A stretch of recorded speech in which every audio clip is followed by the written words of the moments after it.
So what's up guys? It's another day, another student tayo ngayon. Nandito tayo ngayon sa Sault Ste. Mary. I'm with Miss Marnelli. Miss Marnelli, can you give us idea anong program mo? Ang program ko ay Occupational and Physiotherapy Assistant. Okay, that's a 2-year program sa Sault College. Yes. Kailan yung nag-i-intake mo? Fall intake, 2023. Oh, sipin nyo So, na. graduating na ako. Ang bilis ko ng panahon. So, nakakatawa kasi hindi kami nagkita sa Pilipinas ni isang beses. Oo, Madam? hindi pala. Hindi pa. Pero kahit pre-departure, hindi.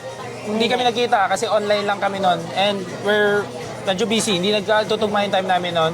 So, pero I was still able to help her, prepare her para makarating dito. And so, unang question, Ms. Marnelli, comparison between the teaching style, teaching methods ng Philippines, nung experience mo sa Philippines versus dito, yung experience mo dito sa Canada?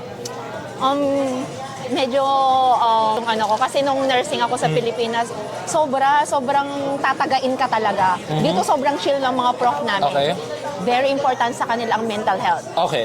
Naalala ko, katulad nung sinabi ni kanina, pagdating sa mga courses namin, course kasi ang tawag dito sa mga subjects natin. Diba? Kapag may problema, halimbawa sumakit ulo mo or i-message mo lang sila ahead of time, okay yun sa kanila. Okay. Ibibigay pa rin nila yung halimbawa, mag-quiz kayo, ganon. Bibigyan ka talaga nila ng time para gawin yon. And then, naalala ko last semester, namatay yung aso ko. Sobrang iyak ako ng iyak. Major exam ko. Nag-message ako sa prof ko. Sabi ko, I can come to class, I can take the exam because yung nga, sabi niya, important yan. Kasi sila pet, talagang sobrang maalaga sila sa mga aso nila. Mahal na mahal nila. So, yung mga ganong bagay, importante sa kanila yun. Number 1 talaga ang mental health dito na kung sa Philippines, sabi ko nga sa classmate, kung sa Pilipinas to, ang daming kuda ng pero hindi, dito importante, sila talaga totoo yung sabi mo, sila yung mag-a-adjust para sa'yo. Kasi alam nila international student ka, you're juggling work, school and personal life. So, talaga sila, mapag-uusapan lahat. So, ayun. So, maganda yung naging explanation kasi ni Miss Marnelli, yung comparison. Ano yung, in terms of the mental health, although ibang-iba siya sa Philippines, pero dito kasi may care. May care sa'yo. Kasi paano ka nga ba talaga matututo if yung, let's say, mental health mo is not okay, is not stable that time, that period or that moment, is paano mo siya gagawin? E di parang distracted ka din at a certain point. So, yun yung parang, in terms of their teaching style, dun mas nakaka-help and then mas natututunan ng mga students paano sila magpo-progress, paano sila mas matututo. Okay? Thank you. Galing nun ha. Okay.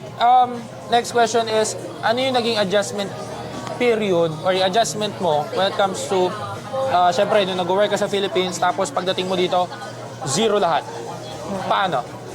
Ako, wala masyadong naging adjustment talaga. Sobra kasing ako very flexible naman ako. So, nagulat lang ako sa very friendly yung mga tao dito. Sa atin kasi binabati ka kahit di ka kilala. Sabi, hi, how are you? Parang kung sa Pilipinas kilala ba kita? So, dito, halimbawa, nag-walk ka lang, hi, how are you? Chichikahin ka talaga. So, doon pa lang, ay, grabe yung community dito. Lagi kong sinasabi doon sa mga nakikilala kong Canadian, ang babait nyo. Wine-welcome talaga nila yung mga dito. So, wala akong major adjustment talaga na maisip. Siguro ang naging adjustment ko lang, syempre malayo ka sa mga anak mo, sa pamilya mo, pero hello, may technology.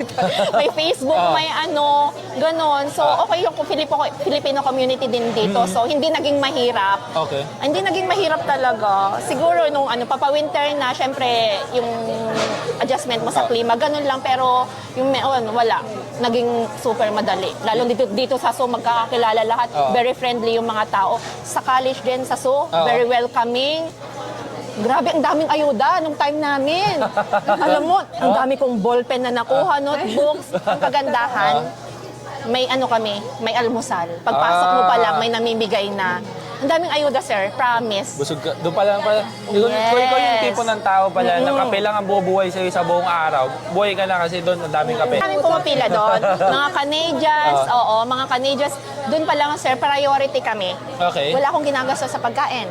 Kasi ang mga nagbibigay sa soya, Metro, Food Basics, lahat yan. Siyempre, ang priority ng founder is kami maayot. So, bigas, chicken na buo, Ano yung lahat, soya? sir. Ano yung soya?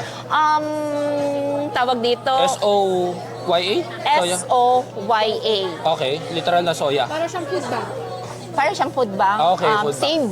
Save the young adult. Okay. Okay. Against drug abuse. Actually yun, pero hindi lang kami nag-ano sa mga junkies dito, Okay. hindi lang kami nagkikader, hindi lahat ng mga homeless. Nagbibigay kami ng pagkain, clothing, mga kagamitan sa bahay. Lahat. Yung dog food. Lahat namimigay kami. Sipin nyo yun, pati dog food. Yes. Ang daming Pilipinong pumipila doon. Ang laking kabawasan yon sa, imaginein mo, dito kasi, di ba, dito sa malaki yung tax. Ang laking tulong noon sa mga Pilipino, pati sa damit, sir. Ang dami nating natulungan na pupunta kayo dito kasi may mga free winter clothes, boots, lahat. So, ang laking tulong sa mga estudyante. Kaya masaya dito sa Sault Ste. Marie, sa Sault College. Parang dapat pala pumila ako sa winter clothes kasi yung winter clothes ko hindi pang winter. So, ayun. Jacket lang. Okay. Tingnan nyo, ang daming magagandang experiences na mas nakakatulong. Ano yung outside the school na pwede pa makatulong eh?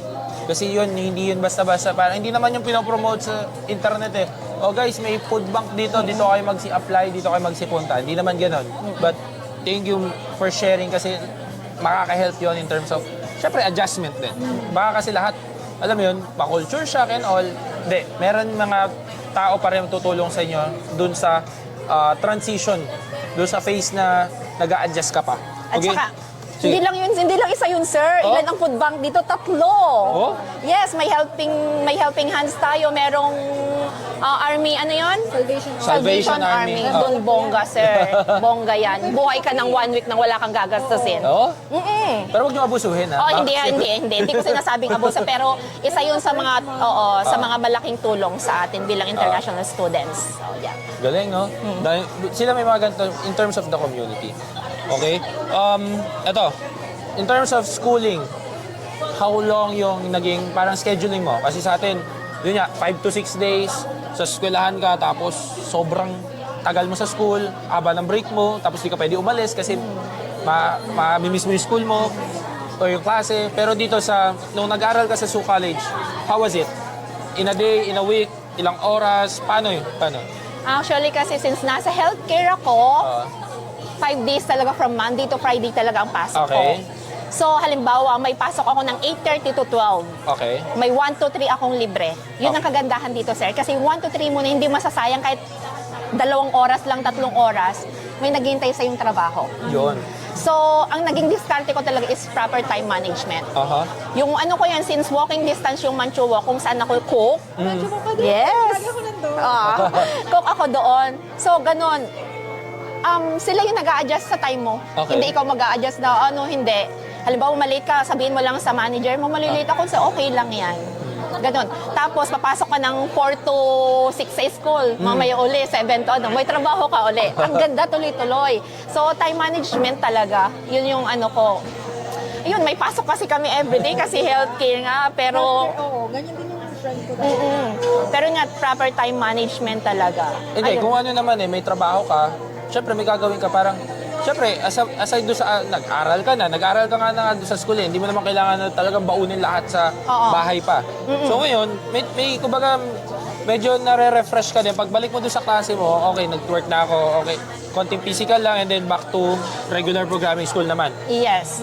At saka hindi naman ganun kasi kahirap din sa school kasi pagdating mo doon, yung mga prof kasi talaga, sir, naintindihan nila yung kalagayan mo bilang international student. Yun nga, katulad kanina, they know that you're juggling work, school, and personal life. Yeah. So, kapag may mga namimiss ka, katulad yung hindi, actually sila yung lumalapit. So, minsan nakakahiya kasi parang, can we talk? Ganun. Tapos, anong gusto mo para makaano ka? Kasi alam ko, nagtatrabaho ka, ganyan. Bibigyan ka nila ng options. Hindi lang ABC, hanggang F pa yan na options. Grabe. Kung saan ka makakaluwag sa'yo.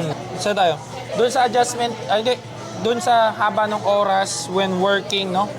Nag-juggle naman niya. And then of course, kamusta yung, parang na-mention naman kanina naman ni Miss Marnelli, yung when it comes to work, sila yung nag-adjust. Kasi nga international student, nag-adjust pa for work, nag-adjust sa time ng school, and then of course, si professors nyo, no? So parang, may paki sila kung hindi ka okay with work, tapos hindi ka okay with school. Yung employers mo din may paki sa'yo. So, kumbaga, sobrang they work hand in hand para maging okay ka. Yes. Both ways. So, yung next is since as OTPA, sa OTPA, 5 days siya sa school. Since healthcare kasi, iba yung standards. Yes. You have to meet the standards as an healthcare personnel or professional. Enough pa ba yung time mo to do part-time job? Of course, sir. Of course. Ginagawa. Lagi namin nagtatawa din kami mga Pilipino kasi yung konting oras na laging break namin na itaratrabaho pa namin yon. Oo, proper time management lang talaga ang kailangan. Dapat magaling ka lang din talaga yun. Basta pagdating sa health. Oo, tiba-tiba pa rin talaga kami. So, dati iniisip namin, isa yun sa mga worries ko noon, sa totoo lang. Sabi ko, 5 days, paano ko kaya magagawa? Hindi magagawa. Mag-e-enjoy ka kahit na ganun ka-hectic yung schedule namin. Nakakapag-work kami tapos meron pa rin kaming time na lumabas-labas. Oo, sir, totoo. Yung hindi kayong pagod. Napapagod din, Nakakala pa? pero oo hindi naman. super pagod din. Hindi, pagod din, pero matutuwa ka din. Sabi nga, inalipid na kami ng dolyar. Yung medyo pagod ka, pero wow, nagulat ka, tip pa lang. Di ba? Pagod yung lagi. Hindi ng dolyar, hindi na peso. Inalipid kami ng dolyar, sir. Kasi dito, ang kagandahan dito, per hour. Di ba? Yung isang araw mo pa lang, di ba? 1,000 na agad yun, mahigit sa Pilipinas kapag kinonvert mo. Isang araw. Minimum yun. What more kung maganda yung work Maganda yung bigayan. Oo. Is-vlog pa mamaya. Share ko sa inyo kung magkano. Okay, sige. So, paano yung naging process mo of finding part-time job? Nakatulong ba si school? Solo ba? Solo crusade ba to? Or nag-ikot ka sa buong St. Mary? Paano yung naging diskarte? Paano mo nahanap? Ako kasi, hindi ako nagtatanong sa mga kaibigan yung pagdating ko dito. Gusto ko sa sarili kong paraan, nakatulong talaga yung school, sir. Kasi, ang school kasi lagi nagpo-post ng mga job postings, may school fair, ganyan-ganyan. Tapos nakita ko, sabi hiring sila sa ganito. Okay. Pinuntahan ko lang, nag-walk-in ako, and then, right away, tinanggap ako. So, nag-start ako doon, and then, nag-walk-in uli ako. Nagustuhan ako doon sa isang pinagtatrabuhan ko, doon sa second job ko, doon sa motel housekeeping. Tapos siya, nag-recommend na siya ng nag-recommend. Hanggang sa lumawak, yes sir, talaga. Kaya sabi ko, ang swerte ko. So, hindi talaga ako nahirapan sa work. Hanggang sa naging 5 na siya, Kaya minsan yung mga ko, grabe ka naman, parang mamigay ka naman ng trabaho. Sabi ko, kung pwede lang, mag-recommend ako. Kasi minsan, yun nga kaya nga sinasabi ko sa'yo, gandahan mo, pagbutihan mo. Kasi yung 3 seconds na makausap ka ng employer ng ang laki na ng Diferensya. Siyempre pag ngitian mo na agad yan. Ganon. So, yung 3 seconds lang na makita ka na nakapag ka na ng impression sa kanila. So, hindi talaga ako nahirapan. At saka kung part-time lang, marami dyan, magtiyaga lang kayo. Ayun. Yun, ayun nga, gandahan mo lang din talaga yung pakikisama talaga. Dito kasi nga katulad ng sabi ko kanina, skills can be trained. Pero yung attitude number 1 yan, na Dapat mabait ka talaga. Oo, madali namang, hindi kasi ako nahirapan, sir. So, hindi ko masasabi doon sa shows ng mga hindi nakahanap. Kasi madiskarte ka lang talaga dito. Makakahanap ka ng marami. Yun yung bit-bit talaga ni Madam. Tsaka yun din yung, para sa lahat naman ng international students na sinasabi ko na nakakausap ko, kahit anong galing mo technically, kung hindi ka madiskarte, parang hindi mo rin kayang ibitbit lahat ng galing mo sa technical. So, it's a very important skill. Doon kasi lalabas yung tawag dito, yung pagiging professional mo. Paano ka di-discover? Tsaka dito, madali lang kasi hindi ka naman nahanapan ng diploma, ng transcript. Hindi importante ang scholastic records dito. Minsan, yung sa pakikisama lang din talaga. Two questions tayo. Last one na kasi na-mention na ni Ms. Marnelli yung naging experience niya finding jobs. Yes. Number one, skill, diskarte, plus networking. Lahat talaga very pleasing personality. No? Kailangan, importante yun. Tsaka malaking tulong yung school, sir. Oo. Okay, lapitan mo lang sila, madali silang lapitan sa school.